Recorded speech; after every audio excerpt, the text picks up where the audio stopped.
We have what yet? Snow yet? Oh, no, no, certainly not. No, it's quite warm. It's about freezing. Okay, I'll call the meeting to order. Is that right? I'm losing all the terms. There's a lot going on in my brain these days. So welcome to Bowen Island Municipality Housing Advisory Committee meeting, Friday, November 17th, 2023. First item is approval of the agenda. Is there any late items, Steph? Have the cluster zoning notes to support that discussion. Daniel has a presentation, and the third one is I did send out the sort of just a couple pages about the lot one item. Yeah, yeah. Those are all okay. just supporting for the agenda. They'll be in the revised Yeah. package. Okay. Ron, I saw your hand up there. Oh, okay. Okay. So, oh, Ron, you were going to move. Sorry, you were muted. You were going to move to approve the agenda. Okay. Moved, seconded, all seconded. Everybody, I'll go by unanimous. Nobody, yeah, no dissent. Okay. So approval of agenda, adoption of the minutes. And I have to admit, I apologize. I have not looked at this. I'm sure I looked at the minutes when we were revising them at first, but I have not looked at them. So has anybody else had a chance to look at them or see any issues? I can't remember. I thought I just made a couple of notes on them when I reviewed them last month. So I think they were fine for me. Okay. We'll go by unanimous consent. No, just go ahead. Steph, did I send you anything on the HAC minutes, or was that something else? Okay, I didn't. So we're fine. Okay, great. All right. So anybody not in favor of approving the minutes? Okay, unanimous consent. We're good. Next item, public comments. I don't think we have any public comments. No, we have Nigel Malkin joining us. He's a member of the subcommittee, so he's here as a guest. Okay, so on to number I guess 4.1 is the cluster housing subcommittee. Actually, and I should have done this in the agenda. So this is my fault. We can go back formally if we need to. I was going to ask Daniel, I don't know, I don't want to put you on the spot.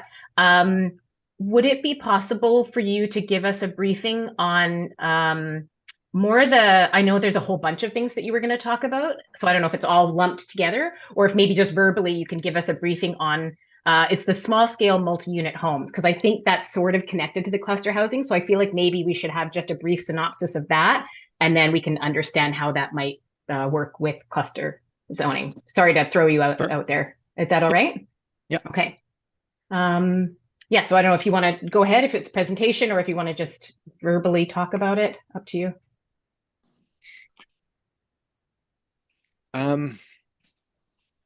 Sorry, I was trying to find it here somewhere. Sorry. Yeah, the short answer, so that bill is Bill 44. And so one of the changes is there's multiple units per lot. And the sort of the synopsis of that change is that it doesn't apply to Bowen. Okay. So it applies to communities that are more than 5,000 people or within an urban containment boundary. Okay. And so it doesn't apply to Bowen. And I think it also wouldn't apply to places not served by municipal water or municipal sewer. So even if it was changed to be, within Metro, it would only apply if you're on a municipal water or sewer. Okay. Oh, that's interesting. Good. And sewer, so water and sewer. Or water or sewer. Okay. Yeah. Okay. I didn't pick that up. Is that in the reg somewhere or That's in the bill. Oh, okay. I missed that. Well, of course, I didn't read that part of the bill because we weren't covered by it. Yeah, and I mean, it's a funny one too, because they always do it where the bill says, it'll apply to things the regulation says or something. And then you have to sort of dig around and find, okay, what it actually applies to. And have, this with all of the bills, it's like they haven't been adopted yet and the regulations haven't come to effect. So we know at this point what the province has said will be included and not included and what was included in the bill at first reading. Okay. Yeah, on the regs, we haven't even seen a draft of. I mean, we've got hints in their news releases, but that's it. Yeah. Yeah. Yeah, so in terms of, I could go over sort of all of the various housing bills, maybe all in one go after, but in terms of cluster housing, it's like, as it's currently drafted, the small scale multi-unit homes changes won't affect Bowen, or won't require changes to our zoning. Okay. And that's up to 5,000 people, right? So there Yeah. might be a tipping point, although it does sound like the municipal water and sewer then also limits what the implications might be. Okay, great. Thank you for that. Okay, so do you want to actually, just before we move on, Steph just alerted me that we actually have 2 sets of minutes that we're supposed to approve at this meeting. And I remember that now from last time we did not approve. So we approved the October ones. At least that's what I was looking at when we approved them. And then there's also the September 8th ones, and they're further down in the agenda package. These are even further from my mind, so I might just take a quick minute to skim through them. Did anybody have any thoughts or comments on the September ones? No. No. Okay. Oh, that's right. We discussed the rezoning at 8 Arbutus Road. And oh, that's right. We were getting ready for the committee of the whole and discussing that agenda. So, okay, if everybody's all right with that, we'll just go with that unanimous consent again. Anybody objecting? Nope. Okay, so September minutes approved. Good, good stuff. Okay. All right. So back to where we were up to, 4.1, Cluster Housing Subcommittee Report. So I sent it out just a couple of days ago, so I don't anticipate everybody's read it in detail. But what it's sort of broken into, I kind of took the layout and format of another report we'd done. So I kind of tried to hit those marks. So I think that's sort of a formal one, right, for the municipality. So I kind of tried to fill out that beginning summary in terms of those sort of bullet points. And then, so yeah, that part was a little short, and then, or a couple pages of a summary. And then really the next 2 pages were kind of what I'd like to really get into, is discussing, what are we actually asking for in a pilot project? What are we going to hopefully recommend council, approve?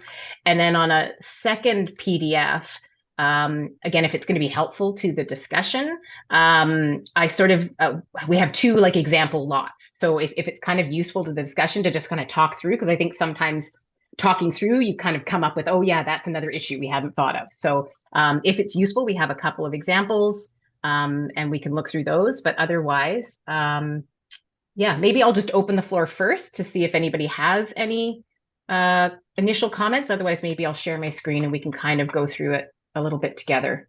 I guess Ron, go ahead. Oh, you're muted, Ron. So you just have to unmute. Yeah. Okay, I'm confused as to the purpose of a pilot project. I would have thought the way to proceed would be to create the category of cluster housing, put it on the books, and then see if any developer steps up and says, yes, I have a particular piece of property for which I would like to apply for a rezoning for cluster housing. Why do a pilot project instead of that? So here, I'll just share my screen. So I see 2 advantages. Share it's this one. Hopefully I'm sharing the right screen. Yeah. I see 2 advantages to a pilot project. One is that there's urgency to housing needs on Bowen. So this will potentially get things moving faster. So we can, rather than spending, and I don't know typically how long it takes to develop a bylaw, I'm guessing 6 months, 9 months, like I'm not sure, maybe it's longer, rather than spending the time sort of developing that and then getting it adopted and then waiting to see, this would sort of develop them in parallel. So hopefully we would at least get a couple of projects happening sooner. The second reason I see is I actually think it will be helpful as we, hopefully, I mean, again, I'm kind of assuming, and Daniel can jump in here, it's not like the HAC is going to be crafting the bylaw, but hopefully we're sort of assisting and informing what that cluster housing bylaw might be. And I like the idea that the pilot project will help inform that. So like as they move along together, the realities of what's happening on these couple of pilot projects will be like, oh, we hadn't thought of that, or oh, that actually didn't work out how we thought. Like we thought in our first draft, things would work out this way, but actually in reality, now that it's being applied to this particular lot, that's not how it's working out. It's actually a bit different. So we can kind of tweak. It's like they can kind of inform each other along the way and tweak each other. So that's the advantages I see. One, fast tracking, two, that they can help inform each other. Well, that makes sense if there is a developer wanting to get moving on this. Mm-hmm. And is there? Yes, we do. Yeah. So Nigel is one of the reasons he's on the subcommittee is he's in touch with a few different people, one of which I think is quite keen to get going.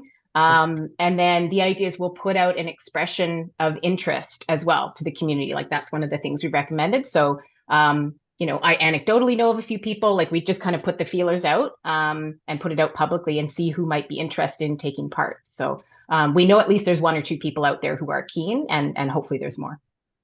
That sounds good then. Yeah. Okay. No, but that was a great question.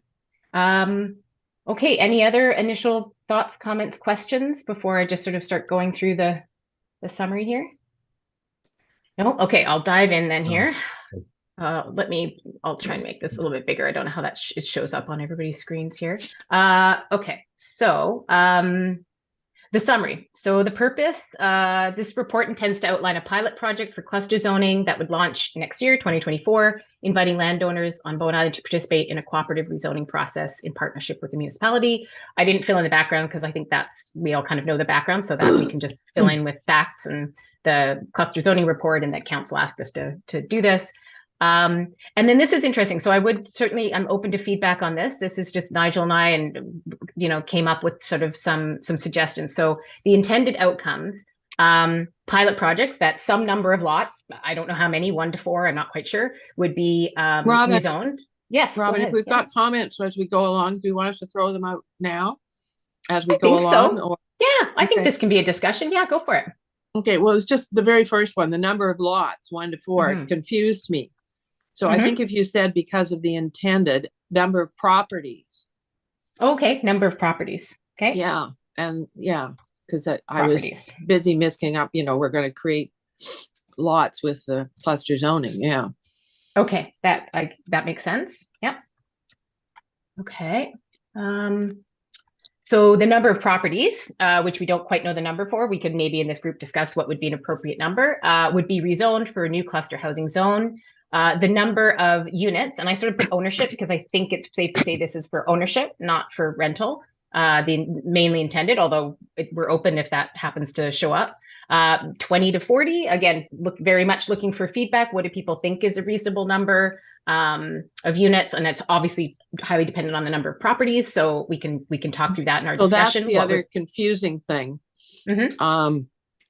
Maybe the number of ownership units per property, rather than saying 20 to 40, because if you divide 4 into 40, it's 10 per property. Is that what we're wanting? Yeah, that was the intention, that the total number be something. Yeah. So yeah, we can say total or per property. Yeah.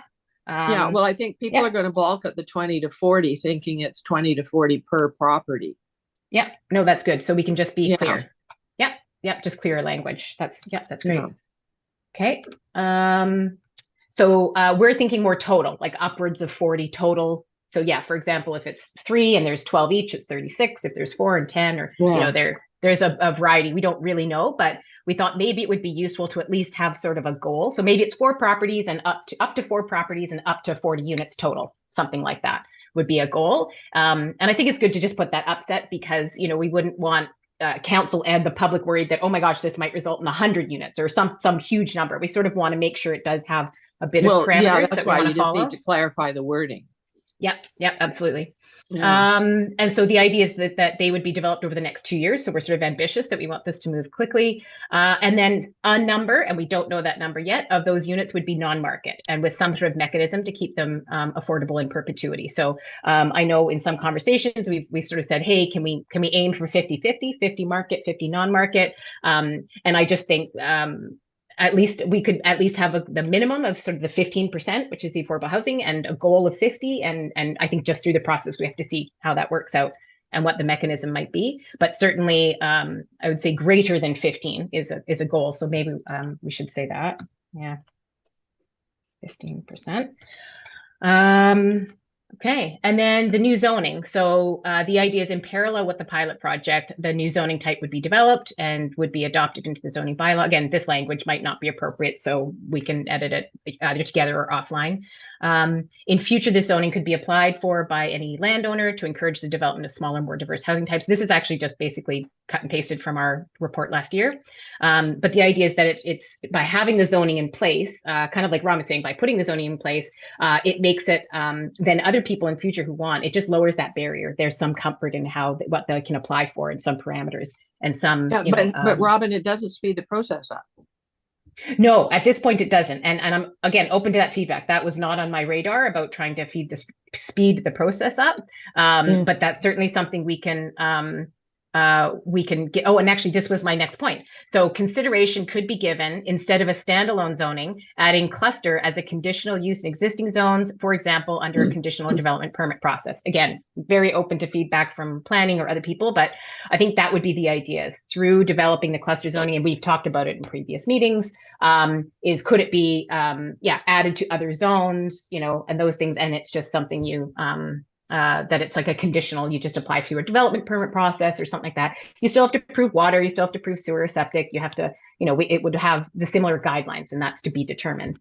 But I think that's absolutely, so I think that was what you were saying, Allison. Could it be something that actually avoids the rezoning process to make it faster? So yeah, I think that would be a discussion point in terms of as it was developed. I did cut and paste some of this from the last report, so we can cut it if it's not even, but basically the definition of what cluster is, a number of individually owned or separate dwellings where there maybe was just one or one in a suite before. The benefits, again, these were just cut and pasted. We can certainly bring up the concerns and challenges in the report if and when it goes to council, so we can discuss those. OCP, again, this was cut and pasted. So I guess the other thing we could say about the OCP is that this should be considered as the OCP is being reviewed. And I don't know, Daniel, or I don't know if Tim or Allison know, is there a timeline yet for the OCP review happening? Or I know it's on the radar. We discussed at council last meeting Tuesday, and then part of the direction from that is to schedule a committee of the whole to talk about sort of steering committee and overall guidance for the project. So looking to launch in 2024 still. Okay, great. So yeah, it sounds like it might be happening next year. So this might work well that these processes can happen. Okay, and then the recommendations, let's come back to that because I just sort of crafted some, but I think we can maybe after we have a bit more of a discussion, we can come back to what we might recommend as next steps. So can I go back to number 7? Sure. So if we're wanting to call this thing cluster development, the little bit you've bolded without increasing the permitted density of lots, if we're looking at a 4-acre parcel that's zoned 10 acre RR1 zoning, that means they can have 4 units and that's it. So I guess with our pilot, then if we're wanting to do the pilot, we'd have to know that we're stuck with 4 units, because otherwise we'd have to amend the OCP. If our, I don't know about the size of the examples or stuff, but yeah. So if the OCP was being reviewed at the same time, that's going to be a 2-year process. Okay, so that's a 2-year process. Remember the last time? I do not. I was not on phone the last time that this happened. Okay, maybe, I don't know, Daniel, if you have any feedback on that. So we would require an OCP amendment. If this was a tradition, like this is going to be a rezoning process, and so it would need an OCP amendment. Presumably, if it wasn't, I don't know what areas are allowed to increase density. I think that's true. Like, if it was, if that's what we're talking about, like it's a 10-acre lot that in the OCP is a 4-hectare lot size. So then it would need, we need to amend the OCP to say these cluster zoning type things can exceed that level. Okay. Okay. And then how does that, process wise, does that happen in parallel to the rezoning? Is that a big onerous extra step? Like, what are the implications, I guess? Process-wise, it can happen in step with the Okay. rezoning. But if we're doing an OCP amendment process, update process, there may be pushback. Yeah, like, you know, you could see people then say, well, why don't we wait till after the OCP process is complete before we decide if we want to do individual amendments? Mm-hmm. Yeah, I guess we can, yeah, we What can. would be, Oh, what would be the advantage of waiting, or why would we want to do that? It's not us, it's the community. I feel like the short answer is there's an urgency to the housing need on Bowen, and that's why we would consider doing an OCP amendment in advance of the complete overhaul of the OCP. mm-hmm. I think that's maybe a good point. That's something that we would have to bring up if this goes back to council. I think that's just a point to bring up, right? And Tim, I sort of saw you maybe putting your hand up there. Did you want to say something? Yeah. Yeah, I think this, in my mind, this is the most important part of the OCP Yeah. review and revision. And I think it's basically the reason that we're, well, it's the most important part. So I think we should get it into the discussion right away. And yes, there may be pushback, but I think there's going to be a lot of support for it. And so I think we want to have that discussion and get that established. So even though the OCP review isn't complete, we have an understanding that we know what's coming. Mm-hmm. Okay. I'm not All saying right. we should postpone it. All right. I'm just saying these are some of the hurdles I think we might end up with. Yeah. Because Yeah, for sure. there's other things in the OCP that talk about, you know, having the new development all in the cove and things like that. And of course, we all know there's no sewer capacity at this point. Yeah, exactly. Fritz, I think I saw your hand up there. Yeah, Robin, I'm a bit puzzled about the kind of process. It comes back to cluster zoning. You know, if there's 4 owners that are interested in this, and I think you have to also be sure that the community understands that this is for larger lots and not for smaller lots that are existing in existing neighborhoods. Mm-hmm.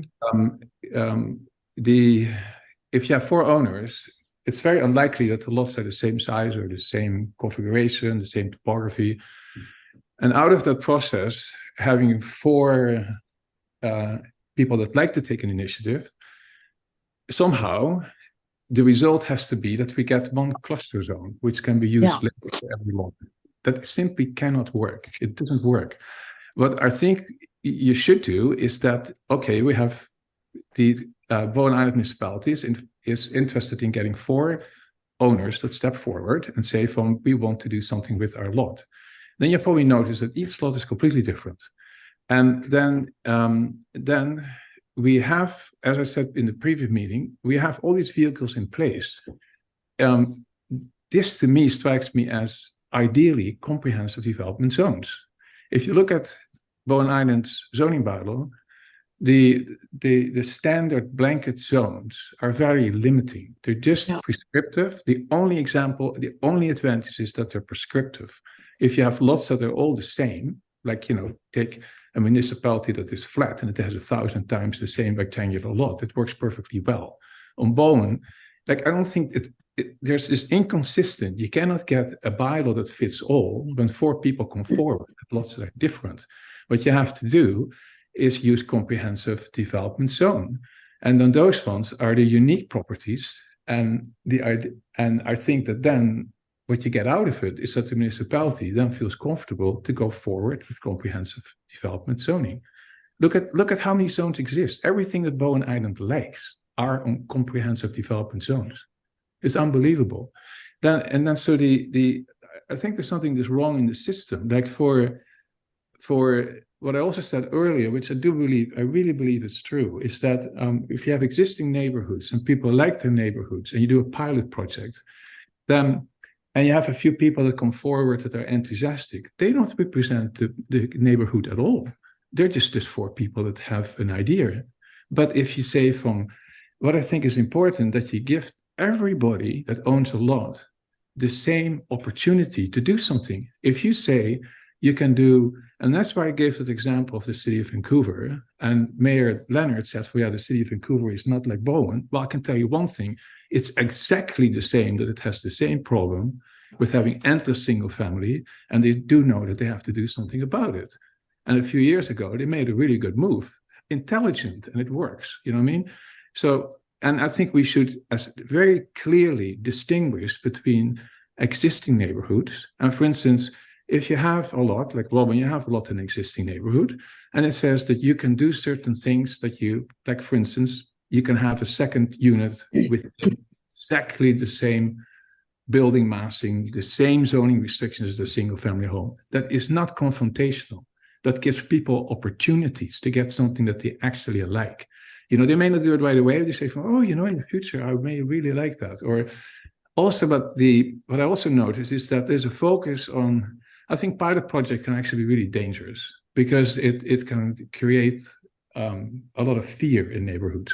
So on the existing established neighborhoods, there's a more intelligent way.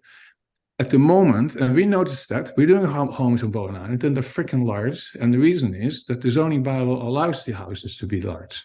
So it's really that simple that you have to change something in the single family zoning schedules. You know, like the city of Vancouver has something like more than 50% in their land is single family. They have huge pressure on changing it. The same as Bowen. Bowen has just about all the land in single family.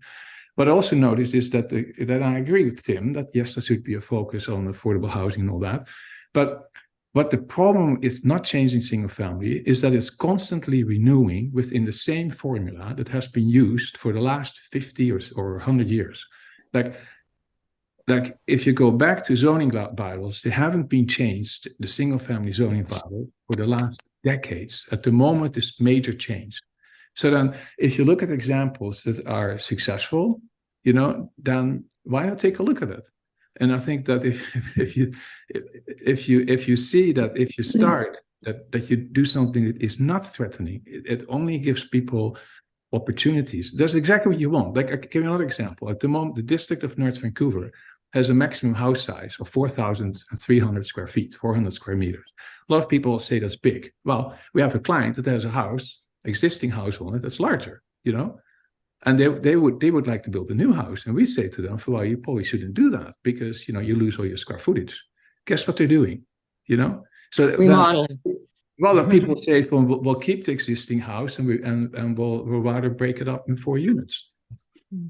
But, you know, somehow there's something inconsistent in this whole approach. And I think that if we say, well, the Housing Advisory Committee knows better, and we don't really try to understand how people may respond, I just find that this is wasting time. A pilot project takes time. If you make a change that is modest to the existing single-family neighborhoods now, not people rush out and demolish the house. It's just not going to do that. It is going to go really incremental, but you set it up for smaller homes. Like if you build a new house now, at the moment, you do not have the option to split it in 2 or so. You just can't. And it So doesn't make any sense. so can I ask, so there was, yeah, you said lots there. So one, I don't disagree with you about sort of reviewing single family zoning and introducing something, and I'm not saying this necessarily, but something along the lines of what Vancouver did in terms of like duplex or whatever it is, like reviewing that. Do you see that as totally distinct from the cluster zoning thing that we're talking about, or do you see them as linked? Yeah, like, are they things distinct. that we should do? Okay, but I maybe think we it's should be distinct, focusing on it Robin. at the same time? It's too risky. If you have to it's not the same all over the island. There are I think a lot of the lots, and what Tim was saying too, that he likes the idea that people come forward that have special lots. Well, these numbers that you have are not in those neighborhood zones anyway, because you're not going to get 40 or 10 units on an existing half-acre lot in an established neighborhood. It's just not going to happen. It's just you're just begging for people to fight you. It doesn't make any sense. So but there are larger parcels, that have lots of potential. Also, I think it is very much the same as conservation zoning. I think that in all levels of what we do, that conservation zoning aspect is really important, even in established neighborhoods. If you allow people to put more units in the existing allowable home size, right? Then it means that the neighborhood stays green. Even detached secondary suites have more impact on neighborhoods than using the same permitted volume. Same setback, same height, everything the same. You're just allowed to put 2 or maybe 3 units in it. Like, what's the big deal, So what I might do, just because I do want to make sure we focus on the cluster housing today, but I don't disagree, Fritz. So maybe what we do is, as the Housing Advisory Committee, and I'd have to go back to our work plan because it's not on the top of my head, but maybe our 2 priorities, should the cluster housing proceed, our 2 priorities for next year could be the cluster housing, and then also looking at, making some recommendations for how we could have impact more on the single family housing. Because I don't disagree. I think it is something worth looking at, and lots of communities are doing it. The new provincial guidelines, which I know aren't necessarily applicable, but we could at least look at them. Yeah. Robin, just remember that the expected outcome of having one miracle blanket cluster zoning that addresses all these issues is just not feasible. It cannot happen. I think cluster zoning is more an idea. And that already, when we looked at the cluster zoning that exists in all these different municipalities, right? They're all different. There's absolutely, they're just a cluster zoning in the end of being just another zoning schedule with all its restrictions. It will have, if it has to be, and if it has to be easy, so you can get an outright permit without having to go to the planning department, right? It would be just a plan checker would say it meets the bylaws, you get an approval, right? Well, guess what? Then you already gave all the restrictions because the restrictions are in the zoning schedule. Well, if you have comprehensive development, there are no restrictions. You can be creative. You can do something that's amazing. And I think, I say it again, that all these things that special are on CD zones, like one after the other. So then I guess my question, and I know, Ron, you've had your hand up, so I'll come to you in a minute, but I guess then my question is, Fritz, then what would we be proposing? Because the CD zoning, you can apply for that. It's basically custom, right? It's a one-off. You take a lot, you propose something, and you go through the process of rezoning. So would we then just maybe be proposing like a supported project to encourage affordable housing? Like, because that's what we're trying to do, right? Is like, put this out there so that we create these diverse housing units, and that some number of them will be non-market housing to be more affordable. That's more like for council, for Tim, like he's saying, and I'm totally with Tim, you want to encourage people to come forward with proposals that do what council wants. Now then you just ask people to come forward with that, and that you're willing to rezone it to a comprehensive development zone, which allows cluster housing to happen. Cluster housing, you have to I think it's a really confusing term. There's no consistencies between municipalities. I know the cluster zone in Gibsons is just another zone that they try to use, but there's 20 other zones that are suitable for it's just, in a way, it's confusing. I think cluster housing to see as an intent to bring people together in a nicer way of living and use resources better, all that type of stuff. The word is promising more than it can in a cluster zone. I'm quite convinced about that. So I want Ron, I know you had your hand up a little while back. Do you want to jump in with some thoughts? Oh, you're on mute. Yeah, I'm confused again. If I understand Fritz correctly, he was speaking about a hypothetical situation of a cluster being initiated by several neighboring property owners. I didn't say neighboring, no. Just like I think that could go back to maybe Tim, if you say once again of what you would like to see. I can't imagine a cluster of property owners that were not neighboring. But I had thought we were envisioning something where the cluster zoning project would be initiated by a developer. The developer would draw the property lines between the individual for each of the individual people who would buy into it, just exactly the same as if a developer could build a condominium building and say, these are the pieces of it that I have to sell. Tim, do you want to jump in? Yeah, I've got a few questions and comments. It sounds to me, if I'm understanding Fritz correctly, and I think really it's a question for Daniel. We've been resisting the idea of doing these things one at a time because it'll take more time. But if I'm understanding Fritz correctly, if we create a comprehensive development zone, that allows us to do it more quickly, but we have to do it on an individual's comprehensive zone basis. Have I got that right? Maybe Daniel, you've got your hand up anyways. Why don't we go to Daniel? Sure. I mean, I was just going to say, fundamentally, it's like, you know, the committee presented the cluster zoning principles to council, and council's direction at that point was to develop a cluster housing pilot project. It seems like that's what this is the work the committee's doing based on that council feedback. And I think, I mean, reading Robin's document, which looks great, I think is a thing for us to discuss, is it's essentially looking to guide landowners who might be interested. So I know in my time here, I have had lots of meetings with people with some concept of some way I want to rezone, I want to increase density, you know, I want to provide more housing somewhat. But there's always that like uncertainty and fear in terms of, now I need to, I'm not a developer, I just own the land.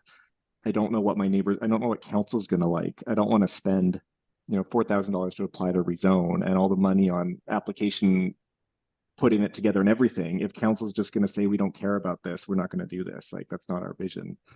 So that's what I thought part of the goal of this was essentially providing that like comfort package for people who are interested to say, you know, we've got some guidelines.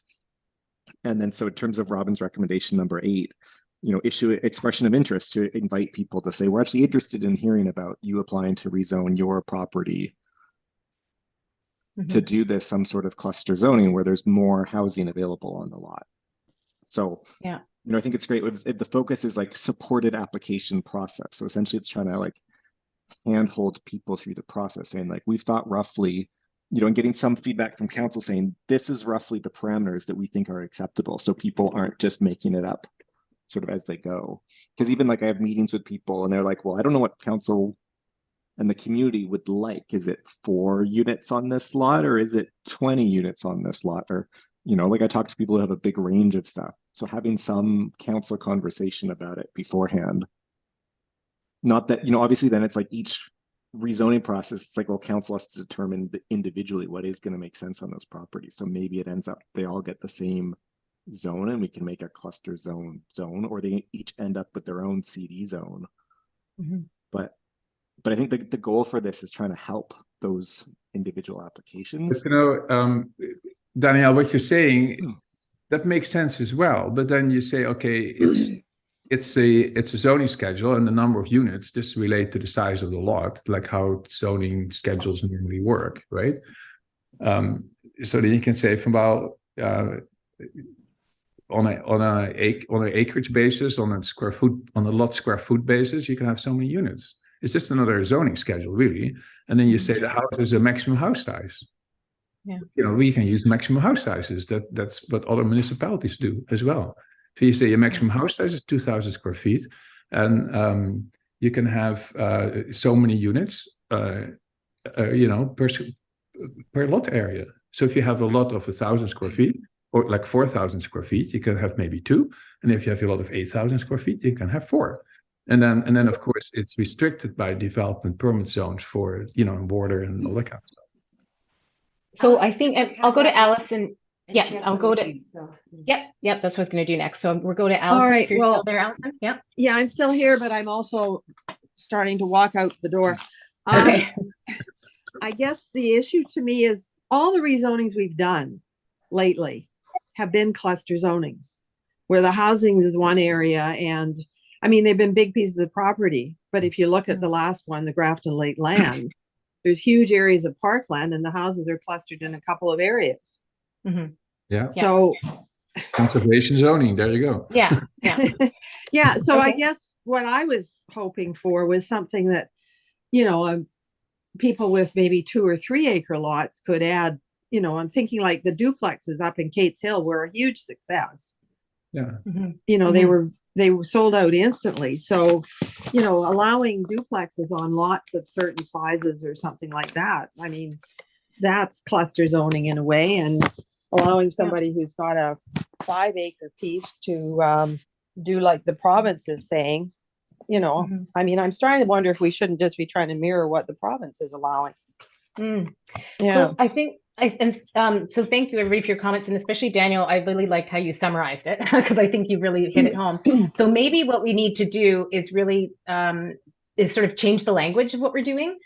So maybe instead of it being cluster housing and that being the focus, and then, hey, we're going to develop cluster housing zoning, maybe we sort of take that language out of it, and it's actually more about like, hey, let's do an expression of interest for a supported rezoning process. Here's the goal. We want, you know, up to 4 lots. We want to create, you know, up to X number of units, whether it's per property or per total or whatever. And we put out the expression of interest and see what comes back. And then hopefully if that moves forward, then we can figure it out. So maybe it does develop and it is a cluster zoning and that becomes obvious. Maybe it absolutely doesn't, and it becomes individual CDs zoning. And like, why don't we just see how it works in the process? Because I agree, I think it could easily go one way or the other. And please don't take this rudely or disrespectfully. We could all sit around for hours and hours and talk about it. But until we actually get some property owners and we get some stuff on paper and start actually working through it, I don't know that we'll know the answer. So that's kind of what it is. It's like, let's actually just take some action steps and get some actual property owners who are interested and then work through the process with them. And yeah, like I say, maybe it becomes a zoning, maybe it becomes CD. But the main goal being, and I like what Daniel said, is it's a supported process because we want to build the housing that the community needs and council will support. And that the goal is to get non-market housing. We don't quite know what that is, but at least 15%, but hopefully a lot more than that is to get some non-market housing that'll be affordable. So those are the 2 goals. Yeah. Was that Fritz? Oh, are you muted, Fritz? Yeah, you're muted, Fritz.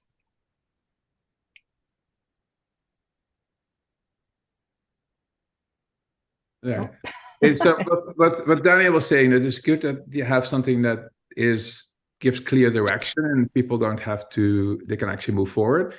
I think that actually is a simple zoning schedule. But then what you have to do is say that this based on the size of the lot, you can have so many units. You just do the calculation. This is how big my lot is, and I can have so many units.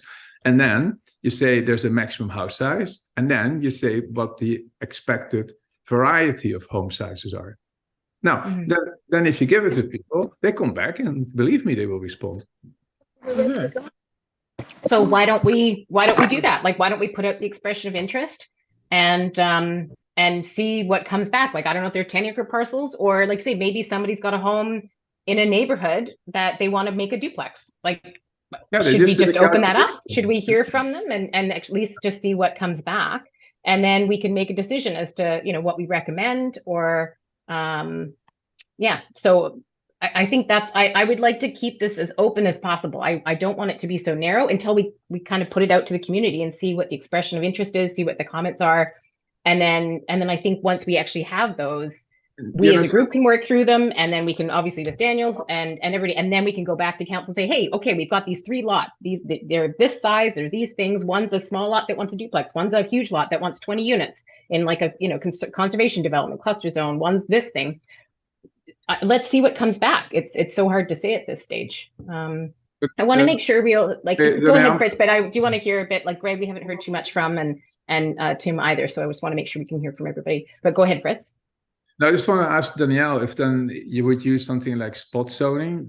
The city of North Vancouver does that extensively, you know, because you basically say from you can have this spot zoning. You know what I mean? Like then like that you tell them this is what we want, and then we can spot zone your property, or with CD. But spot zoning is maybe easier to understand. Yeah, Daniel.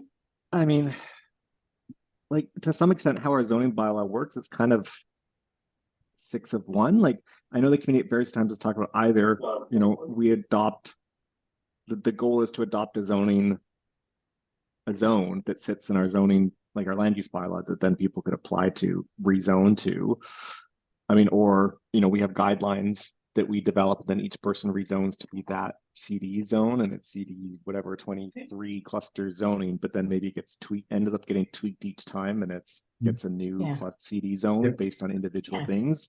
Like in some sense, well, it would be simpler if it was like we just had a cluster zone and you're CZ and you apply to rezone to be CZ. But then probably the reality is, given Bowen and how different each lot is and neighborhood is, we're like, oh, well, this mostly works for this lot, but this should change for this reason. So maybe in that sense, instead, it's no, we have guidelines.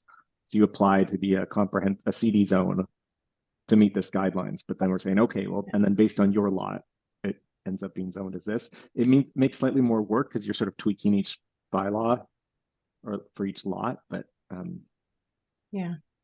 but yeah, I mean, just I'd how like different to. the lots are. Maybe that's the reality of what it ends up being, because we may have guidelines, but it's very different if it's like a 10-acre lot wants to do 10 units and a whatever 1-acre lot wants to build a duplex. They're pretty different. Yeah, fair enough. Greg, I just wanted to give you a chance. Did you have any thoughts or questions?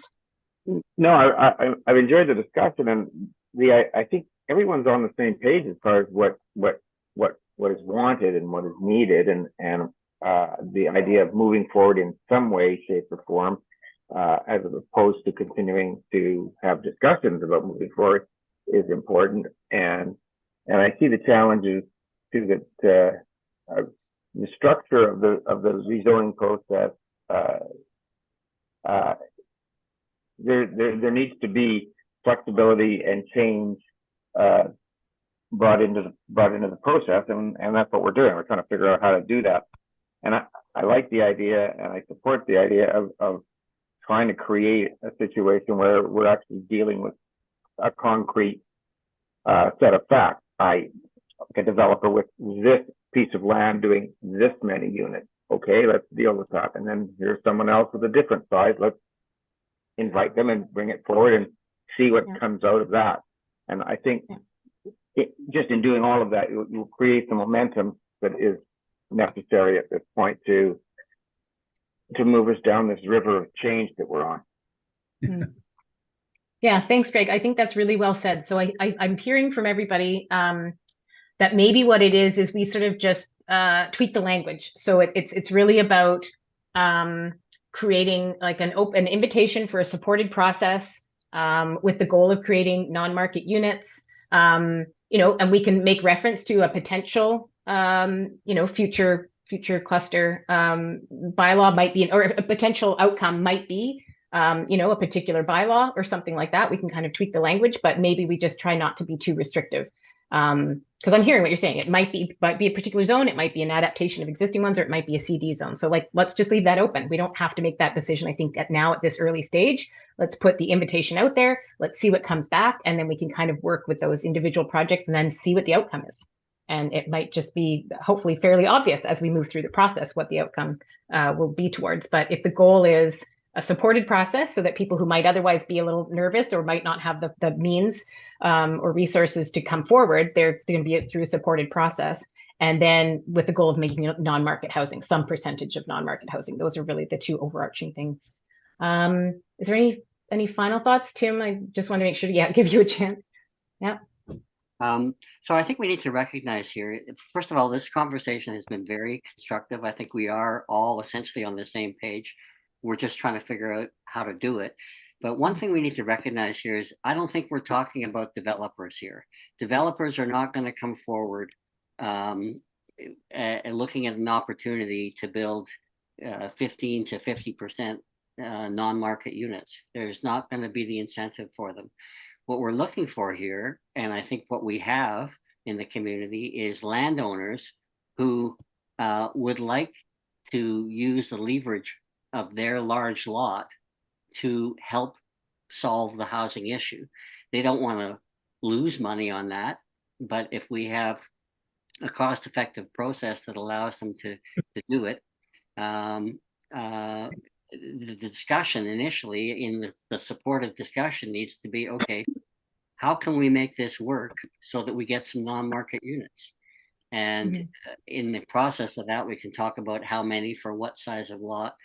And in terms of how we do the zoning, let's see what everybody wants to do and is capable of. As Robin has outlined, with an expression of interest, let's have the constructive conversations without, a lot of zoning limitations in place. Let's look at what it is we need and then go back and figure out the best way to implement that. Great.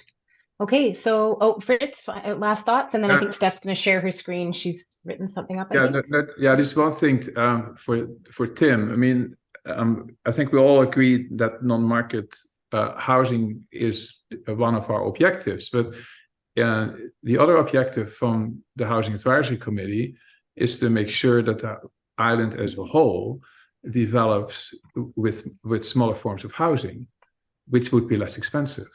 You know what I mean? So that is almost like a parallel system. That is like you don't have to. We can do two things at the same time.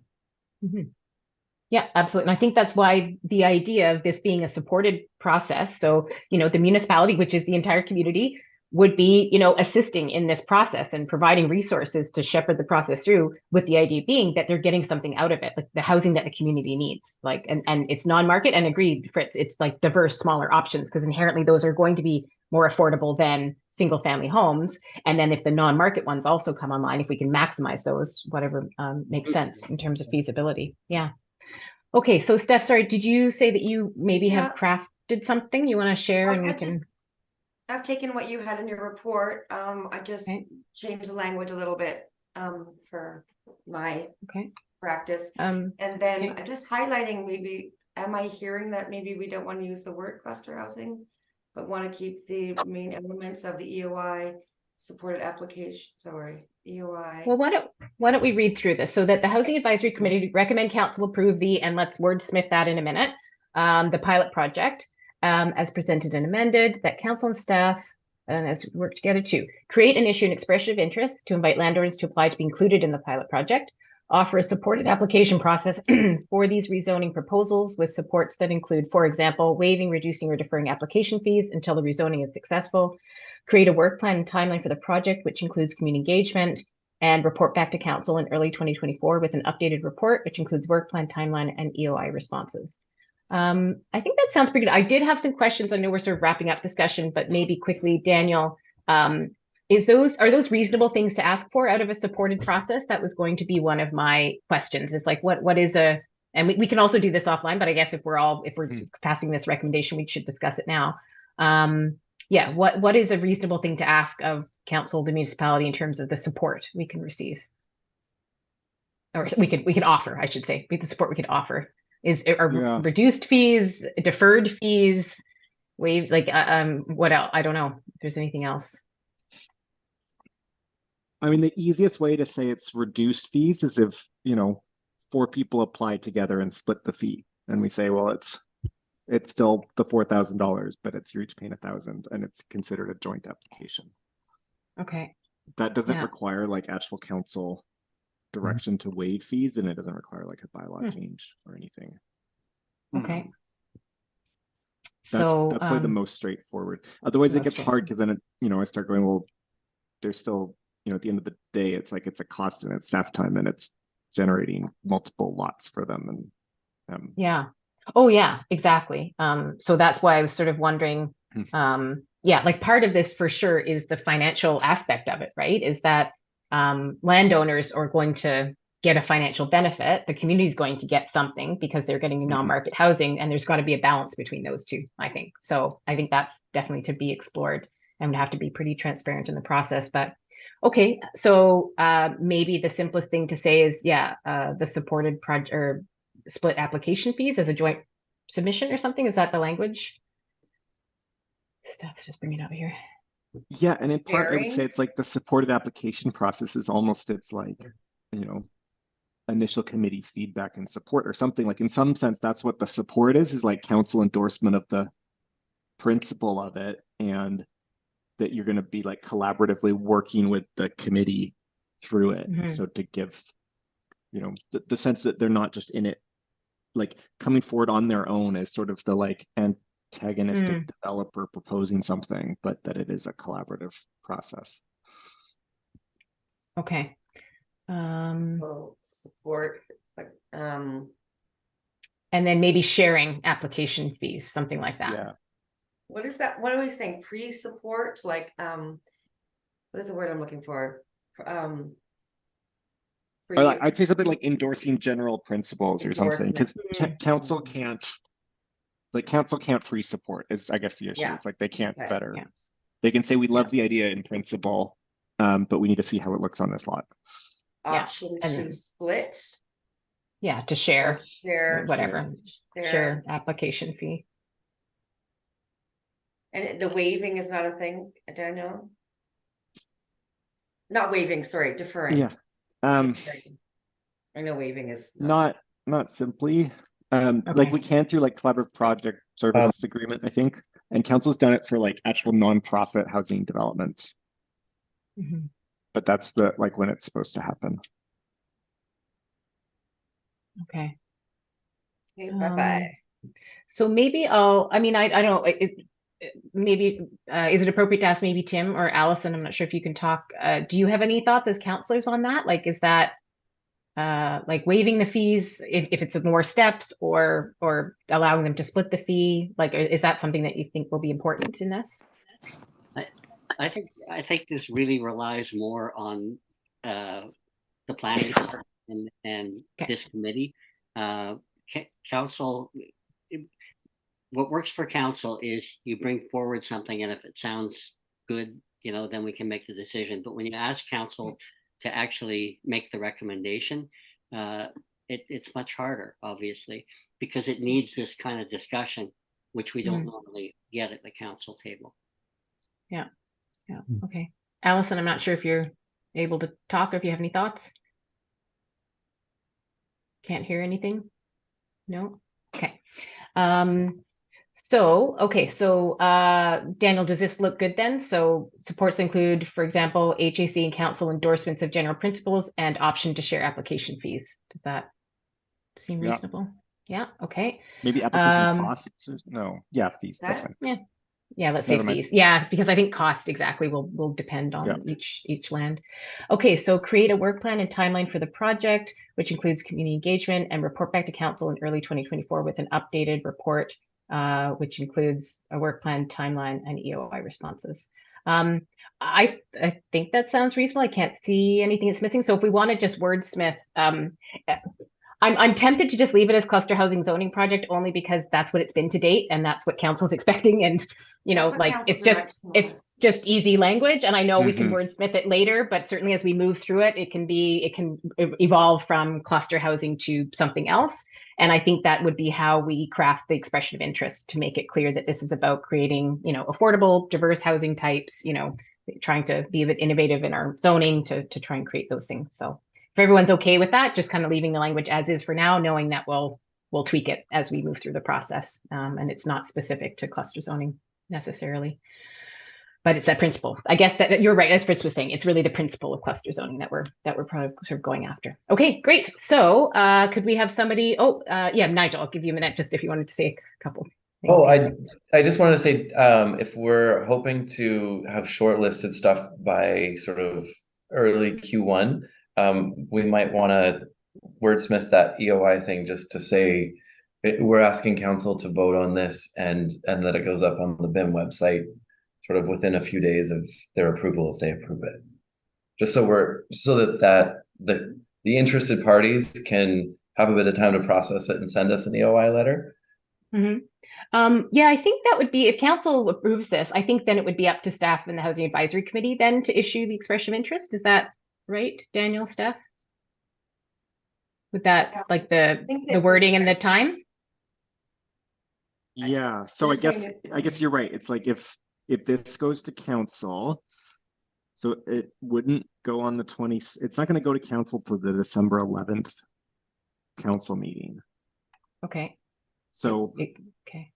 in terms of won't go to timeline, then December it's like, 11th? right, isn't that right, Steph? Like, it's not going to make the 27th because it would It be due can. already. Okay. If the EOI is ready. Well, I mean, So it's sorry, do we have to not, have the expression of interest yeah. written and ready to be approved by council, or does this simply allow us then to create that expression of interest? Like, I guess Yeah. I'm just wondering about the process. Does council have to approve the actual language of the expression of interest and the timeline of it? Yeah. Or does this just give, we work with planning department and HAC, we just work together to craft it, put it up there, and then see what comes back? That's what I'm thinking. I mean, it's an expression of interest and letters coming back. It's not tying anybody to anything at Yeah. this stage. I was just thinking, like, the way this is written is it's not, right? It's saying no. Council gives direction and then staff and the committee do it. So I guess it could, Do if it. it could, if it Yeah. does go on the 27th and council gives, No, I wouldn't the go on go the ahead, would go on the 11th, I think. December Okay. 11th. Well, the Yeah. 27th agenda review was yesterday. So Yeah, that's what I'm thinking. yeah. So it's going December 11th. So then it's like we wouldn't get Okay. council direction to actually create and issue the EOI until after that. So I mean, the Yeah. committee could work offline on like what that would look like, anticipating a council decision. But it's like I wouldn't have staff direction to do that until Yeah. December 11th. And then so then in that sense, it's like reporting back to council, I guess early 2024, it's like, well, we may not have responses. It may not be. Yeah, I mean, I'm hopeful But I we could guess get early responses, is- say, by the end of January. Like, I Yeah. don't think that's an unreasonable timeline. So then, yeah, and then we can work through things and then get back to, whether it's February, Yeah. hopefully March, I'm not sure. Like, let's kind of Yeah. leave it open, but I think that's a reasonable timeline, especially with the holidays coming up. So, okay, so if we're okay with the language as is, because this would then direct staff and the Housing Advisory Committee to be in control of that expression of interest, the language, and when it goes out. Okay, so is there somebody who wants to move this? I will move it. Oh, Ron, move. I'll second. Everybody in favor of this recommendation to council? And I don't think, okay, I think that's pretty much unanimous. We don't have Allison, but yeah, I think that's enough to pass. Great. Excellent. Thank you very much, everybody. That's great. Meeting's Okay. over. Yeah, right. Okay, let's see what else is on the agenda. I think everything else, I know Daniel has a presentation. Okay, so the 4.1 is Lot concluded. one. Thank you. The lot one, it was really just an update. It's not meant to be a sort of a fulsome discussion, just kind of a check back in. This is what's done to date. Birch and Tomo have worked on that, the scope of work. And we just sort of wanted to put it there so the committee had a chance to see it. But basically, we'll be working with Daniel and hopefully getting that on the December 11th council agenda as well. And so, yeah, just wanted to put it out there for if anybody did have comments, which you can definitely share by email, or if anybody did have quick thoughts or comments now, but otherwise that can be offline. Anybody have anything with burning desire they want to put into the meeting? No? Okay, so that one's moving along. And then 6.1 is the new BC legislation. So that's Daniel, and he has a presentation, I think. Sure. So some of you may have seen news stories or articles about the province. This legislation session has put out just a great number of housing related legislation, none of which is passed and most of which, like the regulations, aren't yet public or adopted. So it's still early days, but some of them do impact Bowen or could potentially impact Bowen. And definitely it's like the biggest overhaul of sort of housing related legislation from the province that has existed in my career. So very moving. So first one that came out, I want to talk about Bill 35 is a bill about short-term rental accommodation act. So essentially what we would permit as RGA.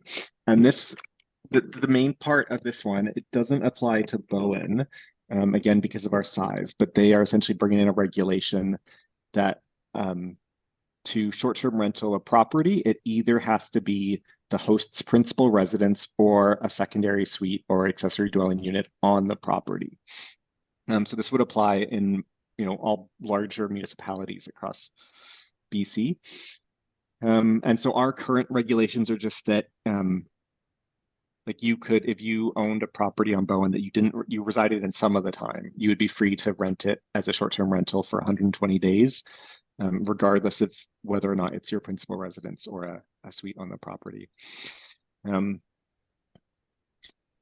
then there's this provision in it that says that municipalities may may request to be included. So municipalities that are exempt may request to be included in that requirement. And so we've actually, Mayor and Council have already received some emails from people saying we should be included, and we've received some that say, please don't request to be included. We should be excluded because it shouldn't apply to us. So in Council's like draft strategic plan and planning right now is sort of a review of our short-term rental regulations. And so one of the things that we're working on in the planning department is one looking at, okay, what's an overview of sort of what are short-term rental regulations, where does Bowen fall? And then even trying to look at, okay, this is how many we have licensed and how many would be impacted by this? Like how many does this relate to? So how many of our licensed short-term rentals, would still be permitted if the provincial regulations applied to us, and how many would not? And sort of bringing some of that just data for council as part of a review. Next one, so this is a big one. It's Bill 44. It's called the Housing Statutes Residential Development Amendment Act. So the number 2 there is that small scale multifamily housing, which is the one saying permitting multiple units per lot. And Bowen is exempt from that requirement. However, there's a second part of it that says municipalities must permit secondary suites or detached secondary suites on their lots, and that does apply to Bowen.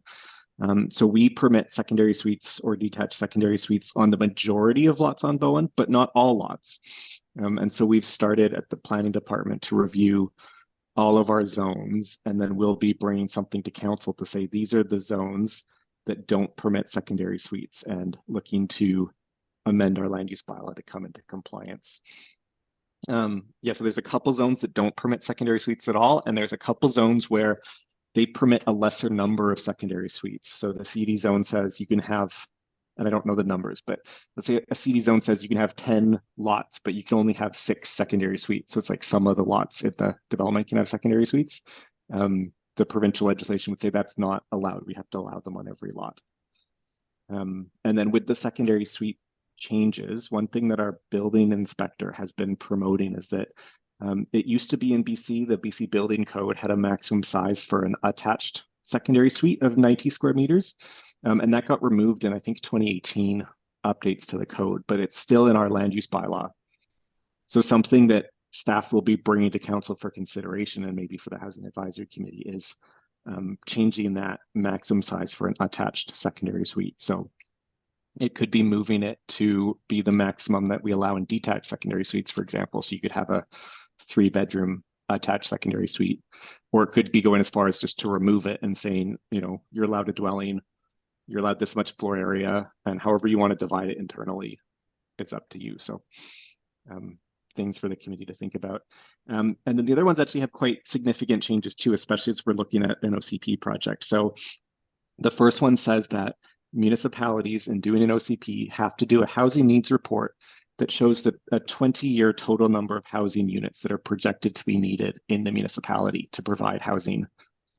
Over that 20-year term, your OCP then has to be updated to show that there's 20 years worth of housing provided in it. So previously the requirement was that we had to consider a 5-year housing needs report. So, more showing potential growth for more housing units than we have had to in the past.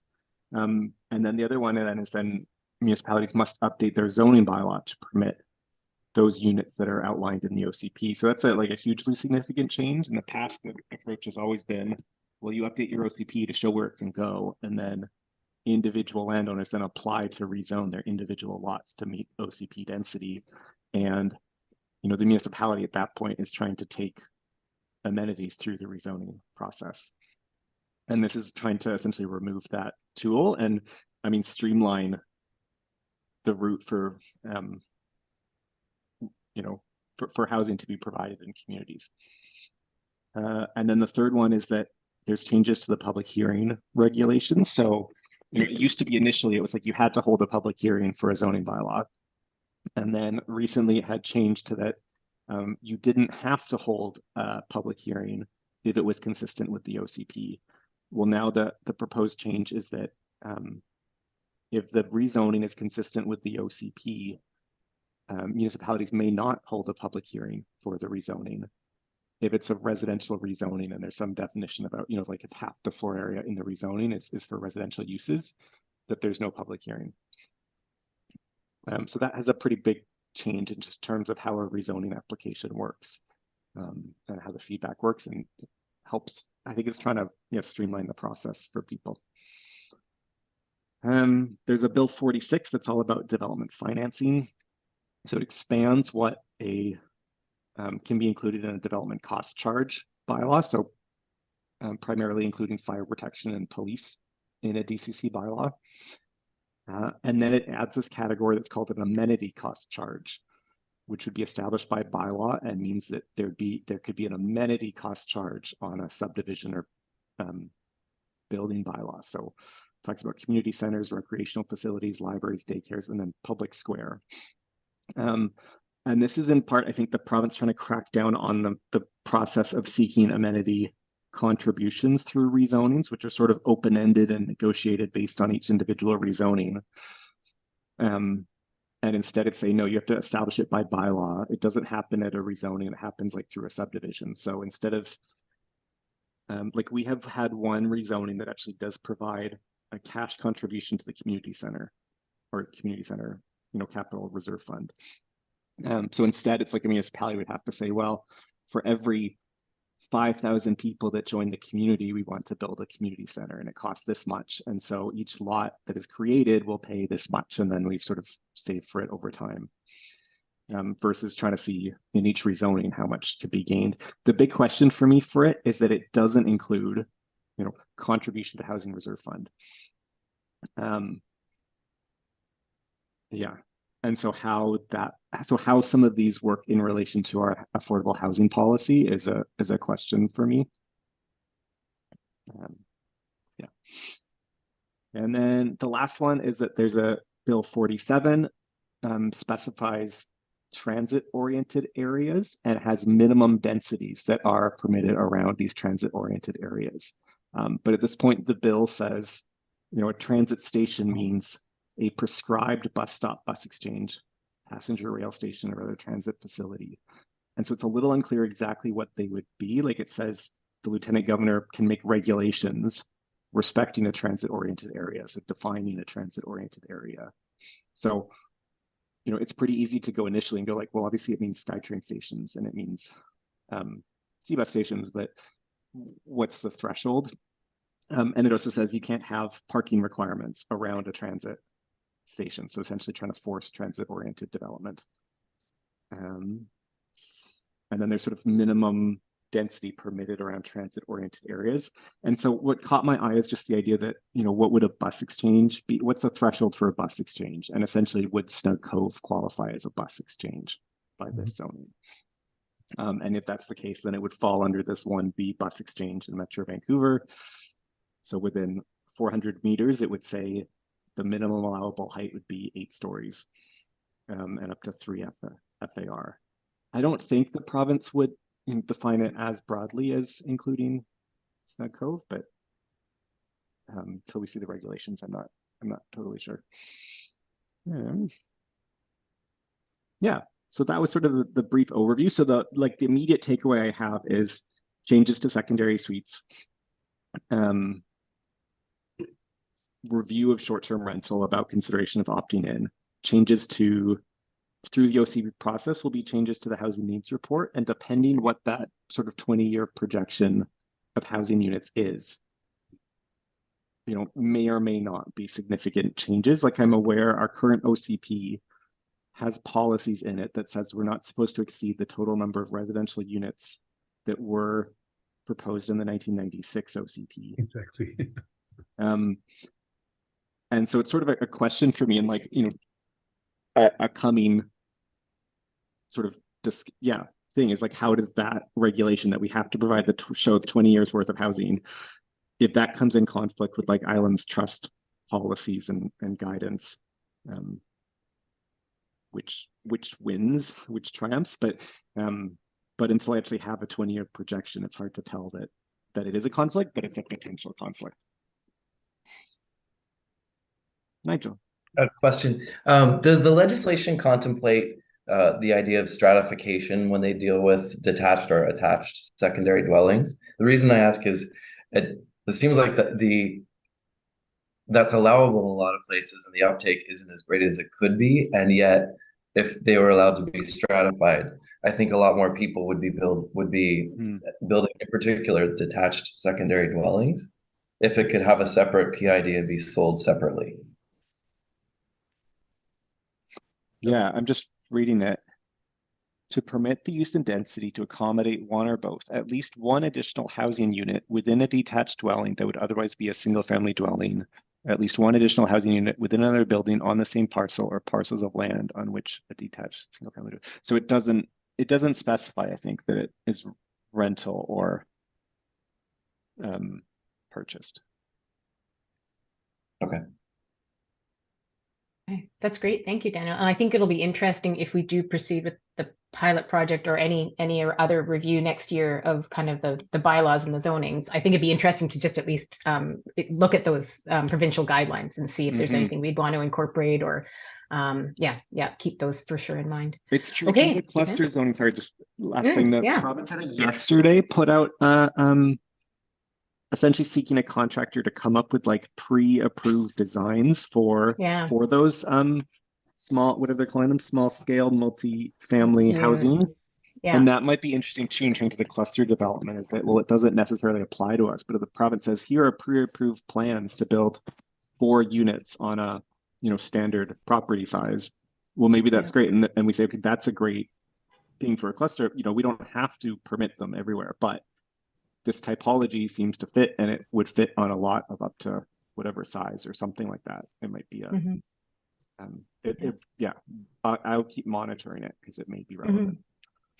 And actually, that was something, it hasn't come up today in discussion, but it's come up in different discussions I've had over the last month, is that pre-approved building plans. And I actually saw it, I was in up in the interior in northern Okanagan, in a small town, Enderby up there, and in their local paper, they were advertising they had pre-approved plans. So I thought, oh gosh, if Enderby can do it. So yeah, it's an interesting concept. I think we should definitely keep on our radar if it's something that, we should be looking at. Okay. When I was in Kitimat, when it was built, they had a street at the start of town that you would come into, and they had like 6 houses on this street that were all slightly different models. And you could go and you could be like, I want that house. And then it's like you would have that house on one of the lots in Kitimat. Wow. There you go. Perfect. Yeah. Okay. So any further, we've just got a couple more items and we hopefully will finish up on time. Any other questions or thoughts for Daniel on this new BC legislation? I'm sure we'll learn more. And again, it's not approved, right? It's just proposed. So over the coming months, or I don't know how long these things will take, we'll learn more as they get approved, and if they get approved, and how it'll filter down to us. The next item on the agenda is 6.2 BC builds and Crown lands.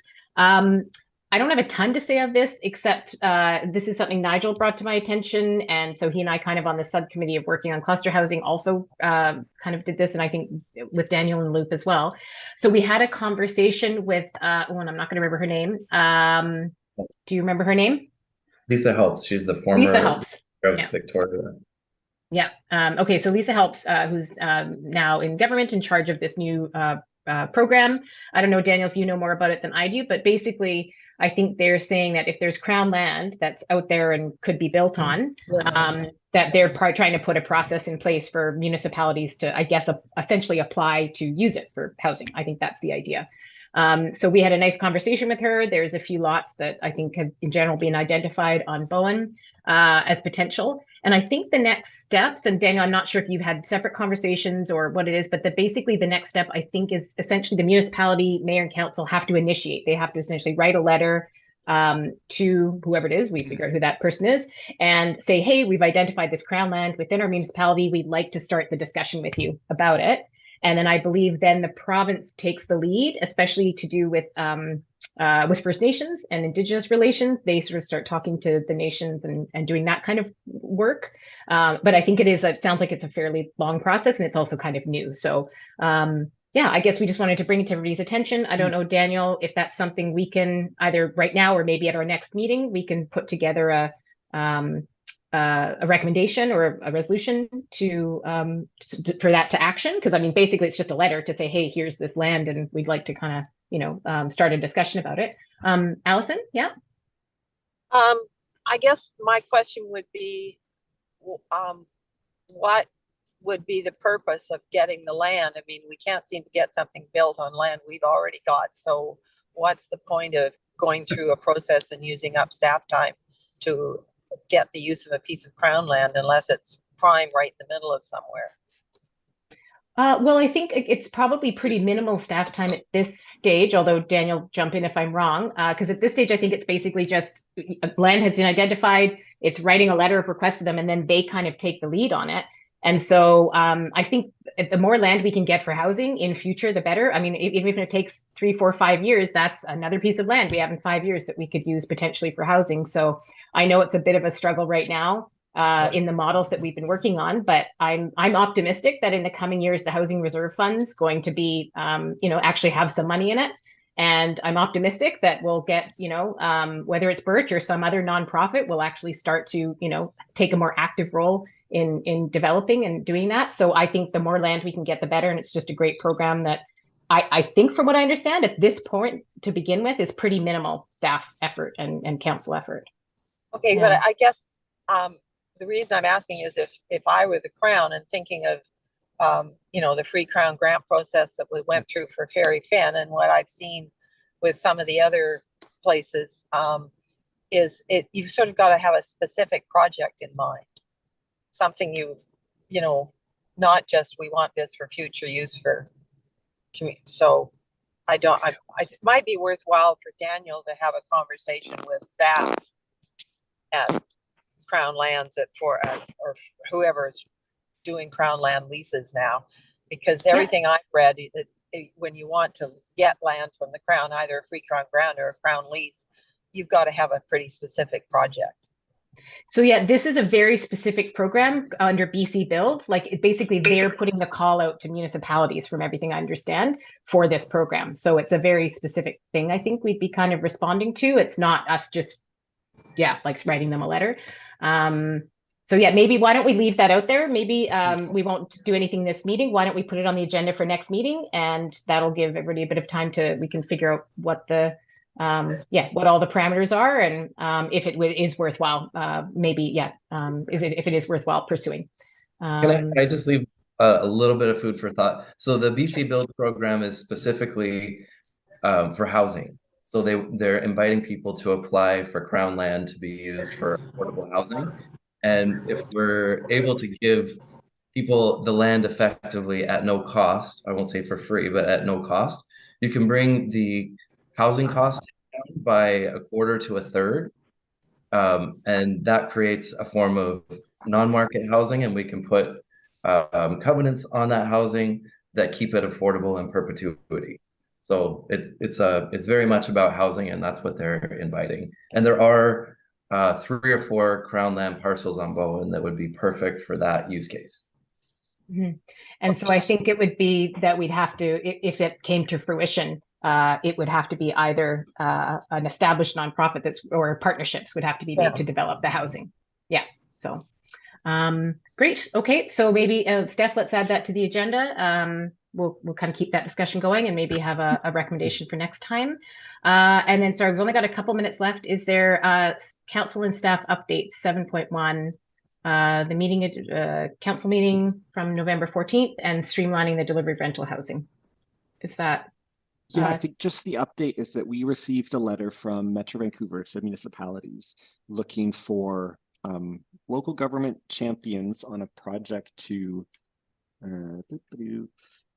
essentially look at standardize guidelines and zoning regulations for 6-story rental buildings, including pre-approved building plans that would facilitate the use of offsite construction methods. So council direction was that we wanted to express interest in that project, and so to write to Metro Vancouver and say that yes, we would like to be part of that project.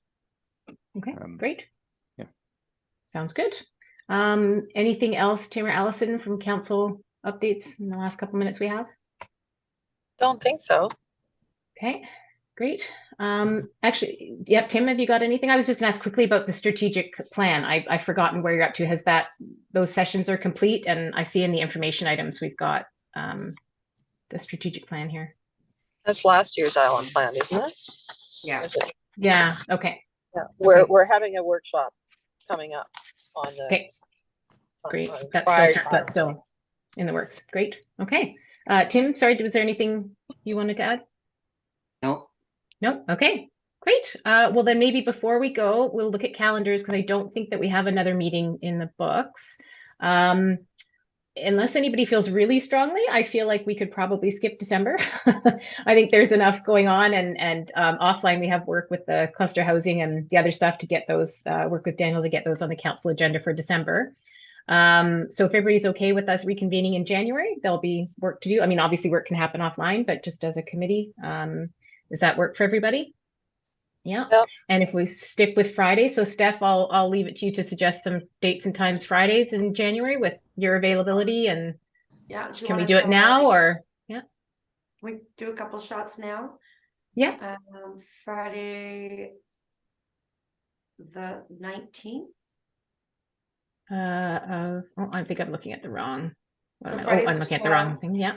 Mhm. I'm actually gonna look to Daniel's for that. Like, is the 12th too close after the holiday? It might be too close to get the agenda out. Okay, so let's Depending. can we try the 19th? I just know school's not back till the 8th, right? So I'm not sure when I'm back. Yeah. Oh, okay. It's the first. But we could work. I mean, if you're okay with it, we can work on the agenda in December and just have that done before January. Because I think there's not, like, other than these few things that are happening at the December 11th meeting, we can just make sure after that December 11th council meeting, we just get the agenda done. Sure. Yeah. Okay, Yeah. So does Friday the 12th work for everybody on the call, and we can check in with Lois? Any objections? Yeah, the 12th at the same time, our usual sort of 9:30. Yeah, this is great. 9:30. It's a good way to start the day and start the weekend. Okay, well, let's pencil it in, and if for some reason it does come up that it doesn't work for folks or Lois can't make it or something, then we can always change it, but let's pencil that one in. So the 12th of January, and I'm sure lots of us will be in touch offline and emails and stuff in the next couple of weeks over things. And but otherwise, for everybody else, please have happy holidays. It's that time of year already. We're wishing happy holidays, and we'll see you in the new year. Well, Thank you for the I'm off to town with the Grinch. Oh boy, yeah. Well, and always, I just want to say a big thank you. I really appreciate everybody's respectful discussion and always all the diverse perspectives and yeah, the really thoughtful discussion coming out of today's meeting. I think it was really great. So thank you, everybody, and we'll talk to you soon. Thanks. Thanks, John. And Happy meeting Christmas, adjourned. everyone. Thank you.